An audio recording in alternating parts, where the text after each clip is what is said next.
अस्सलाम वालेकुम। Welcome back to another video of WordPress course. आज हमारे इस कोर्स का लेक्चर नंबर 23 है।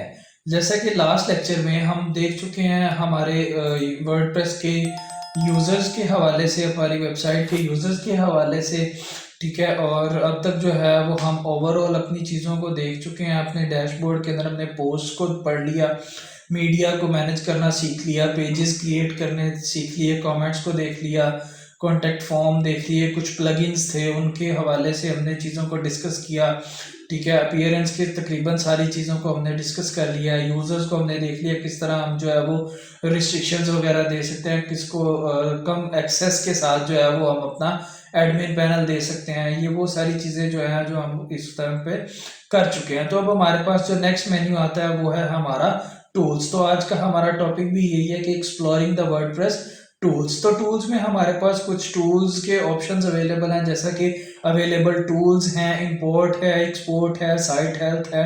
अब अवेलेबल टूल्स में एक टूल है जो कि आपको अवेल किया जाता है कि अगर आप कैटेगरीज बनाई हैं और आप टैग्स नहीं बनाए तो आप जो है वो उनको कैटेगरीज को टैग्स में कन्वर्ट कर सकते हो। आपने कोई डाटा जो है वो किसी और सीएमएस से या किसी और वर्डप्रेस से आपने एक्सपोर्ट किया हुआ है, ठीक है। तो यहाँ इस साइट के अंदर आप उन डाटा को इंपोर्ट करना चाहते हैं। इंपोर्ट एक्सपोर्ट का आइडिया होगा आप लोगों को कि जैसे हम नॉर्मल प्रोडक्ट्स की इंपोर्ट करते हैं या एक्सपोर्ट करते हैं। इंपोर्ट बेसिकली होता है किसी चीज़ को मंगवाना और एक्सपोर्ट होता है भेजना।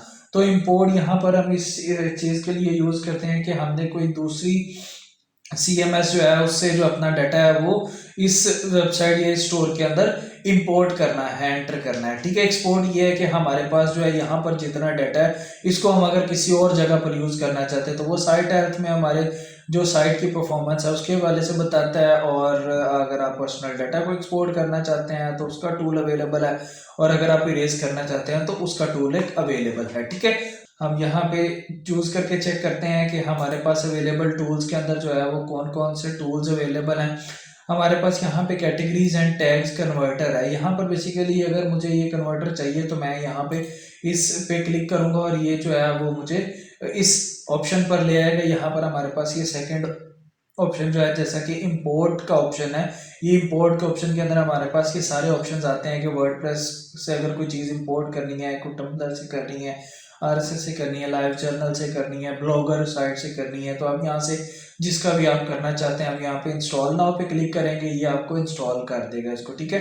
तो कैटेगरीज एंड टैग कन्वर्टर को हम देख लेते हैं। अभी हम इंस्टॉलिंग इसको करते हैं तो इसका जो ये टूल है वो इंस्टॉल हो जाएगा। तो यहाँ पर हमारे पास पोस्ट में जो कैटेगरीज आती हैं, हम कैटेगरीज को हम एक बार देख लेते हैं कि हमारे पास जो है वो इस टाइम पे हमने कोई कैटेगरीज जो हैं वो बनाई हुई हैं। जैसा कि ये हमने अपनी कैटेगरीज जो है वो बनाई हुई हैं। तो अभी हम टैग्स में देख लेते हैं कि टैग्स में हमने कोई टैग्स बनाए थे या नहीं बनाए थे, क्योंकि ये हम पहले पढ़ चुके हैं। समर क्लॉथ और विंटर क्लॉथ है जस्ट, उसके अलावा यहाँ पे कोई टैग नहीं है। तो यहाँ पर categories and tags converter install हो चुका है। अब हम इसको रन इंपोर्टर पे क्लिक करके जो है वो इसको रन कर सकते हैं। तो रन करते हुए बाद हमारे पास ये पूछता है कि आप इनमें से किन कैटेगरीज को है वो आप टैग्स में कन्वर्ट करना चाहते हो। तो अभी बेसिकली हमारे पास अनकैटेगराइज्ड के अंदर दो पोस्ट पड़ी हुई हैं। तो हम ऐसा करते हैं कि हम पहले जो पोस्ट हैं बेसिकली तो उनको भी हम किसी ना किसी कैटेगरीज के अंदर ऐड कर देते हैं। वैसे हम जो है वो यहाँ से इन सबको सिलेक्ट करके जो है वो हम अपना कैटेगरीज को टैग्स के अंदर कन्वर्ट कर सकते हैं। तो इसने जितनी भी हैं ये कैटेगरीज इनको टैग्स में कन्वर्ट कर दिया। हम यहाँ पे रिफ्रेश करके चेक कर लेते हैं कि क्या हमारी जो कैटेगरीज थी उसको इसने, ये देखें जैसे कि आपको पहले से यहाँ पर दो नज़र आ रही थी, अब जो है वो उसने जितनी भी थी सारी की सारी जो है वो यहाँ पर ऐड ऑन कर दी हैं उसने, ठीक है। तो अभी हमारे पास एक पोस्ट है वेबसाइट डेवलपमेंट, इसको हम जो है वो क्विक एडिट करके इसकी जो कैटेगरी है उसको हम चेंज कर देते हैं किसी और कैटेगरी के अंदर, जैसे कि मैन क्लॉथ, या हम कोई और वैसे यहाँ पर कैटेगरी क्रिएट कर देते हैं जो कि इसके हवाले से होती। तो हम एक बार जो है वो इसको नॉर्मली इसके लिए चूज़ करके जो है वो अपडेट कर देते हैं, ठीक है। तो इसके बाद जो है वो हमारे पास इंपोर्ट के अंदर और भी काफ़ी सारे ऑप्शंस जो हैं वो अवेलेबल हैं। जैसा कि मैंने आपको बताया आप ब्लॉगर पे कर सकते हैं। इनमें से आपने किसी में से भी कोई चीज़ जो है वो इंपोर्ट करनी है तो आप इसका टूल जो है वो इंस्टॉल करके इजीली इंपोर्ट कर सकते हैं अपनी चीज़ों को, ठीक है।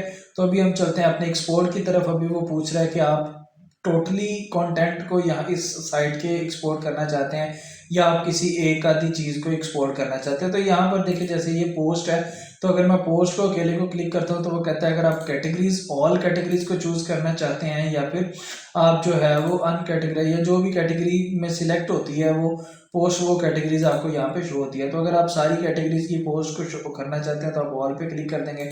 और जैसे हमने यूज़र्स के हवाले से देखा था कि यहाँ पर हमने अभी 2 यूज़र्स बनाए हुए थे, तो यहाँ पर आप किसी भी यूज़र का अगर कोई स्पेसिफिकली उसी यूज़र की पोस्ट को सिर्फ एक्सपोर्ट करना चाहते हैं तो वो आप यहाँ पर भी फिल्टर उसका लगा सकते हैं। स्टार्ट एंड एंड डेट, इनको आप फिल्टर लगा के देख सकते हैं कि इस डेट से लेके इस डेट तक की जितनी पोस्ट हैं वो आप कर दें। उसके अलावा अगर आपके पास कोई स्टेटस के हवाले से आप चाह रहे हैं कि सिर्फ जो है वो पब्लिश्ड पोस्ट हैं वो एक्सपोर्ट हों या शेड्यूल्ड वाली जो है वो आप करना चाहते हैं एक्सपोर्ट, तो आप सिर्फ उसको क्लिक कर देंगे तो ये जो है वो जस्ट शेड्यूल्ड वाली को ही एक्सपोर्ट करेगा। ठीक है, इसके बाद जो है वो हम अपनी साइट हेल्थ की तरफ देख लेते हैं। यहाँ पे हमें वो थोड़ी सी चीज़ों को बताता है कि आप जो है वो कौन कौन सी चीज़ों को ठीक करके जो है वो अपनी साइट की परफॉर्मेंस को ज़्यादा बेहतर कर सकते हैं। अभी तक जो कि वो हम लोकल होस्ट को यूज़ कर रहे हैं तो हमारे यहाँ पर जो है वो इश्यूज़ को ज़्यादा वो मैटर करता है। ठीक है, जब हम इसको लाइव सर्वर पे कर देते हैं तो ये इतने इश्यूज़ जो हैं वो यहाँ पर सीन करने को आपको नहीं मिलते। जैसे कि यहाँ पर ये कुछ मॉड्यूल मिसिंग बता रहा है, पेज कैशे का कह रहा है, और ये कुछ रिकमेंडेशंस कह रहा है कि अगर आप जो इनएक्टिव प्लगइन्स आपके उनको आप रिमूव कर दें, कुछ थीम्स आपके पड़े हुए हैं उनको आप इनएक्टिव हैं उनको रिमूव कर दें। ठीक है, तो ये बेसिकली साइट हेल्थ के हवाले से जो चीज़ें यहाँ पर आपको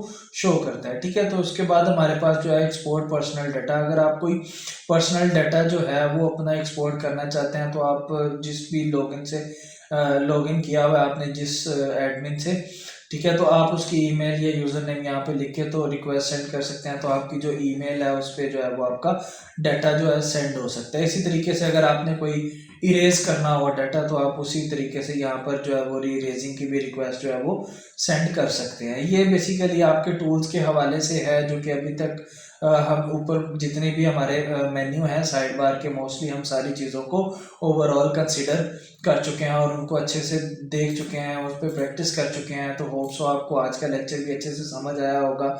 अगर आपको आज का लेक्चर अच्छा लगा हो तो काइंडली लाइक शेयर और सब्सक्राइब जरूर कीजिएगा और कमेंट करके बताइएगा कि आपको आज का लेक्चर किस तरह का लगा। थैंक यू सो मच, अल्लाह हाफिज़।